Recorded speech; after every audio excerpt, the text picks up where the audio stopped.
Hello बच्चों, कैसे हो आप सभी लोग। उम्मीद करता हूँ आप सभी लोगों की तैयारी बहुत अच्छी चल रही होगी।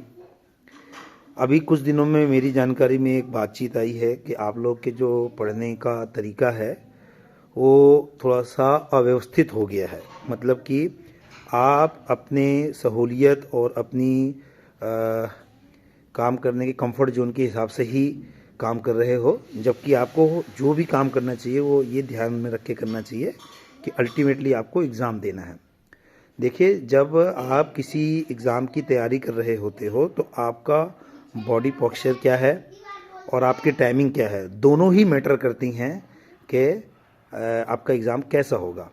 लेकिन अगर आप घर में बैठ के सोफे में पढ़ रहे हो, रिक्लाइनर में पढ़ रहे हो, या फिर आप हीटर के सामने बैठ के पढ़ रहे हो, जो भी है आपका तरीका, लेट के पढ़ रहे हो, वो सब गलत है, क्योंकि असली एग्ज़ाम आपको टेबल चेयर में बैठ के देना है।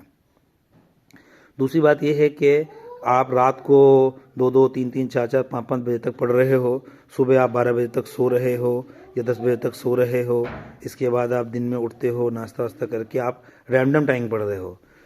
अगले 10 दिनों में आप इन सब चीज़ों को मत करिए, अपने आप को आप प्रैक्टिस में डालिए।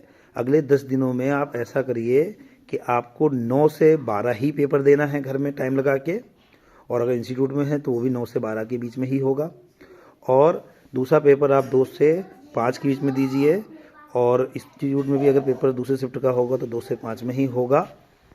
ठीक है, और इससे आपकी प्रैक्टिस बनेगी। दूसरी बात यह है कि जब एग्ज़ाम में आप बैठते हो और अगर आप वही बॉडी पोस्चर से नहीं होते हो जिस बॉडी पोस्चर में आप घर में होते हो, तो एग्ज़ाम आपके आने वाले कंटेंट को 10 से 15% तक ब्लॉक कर देता है।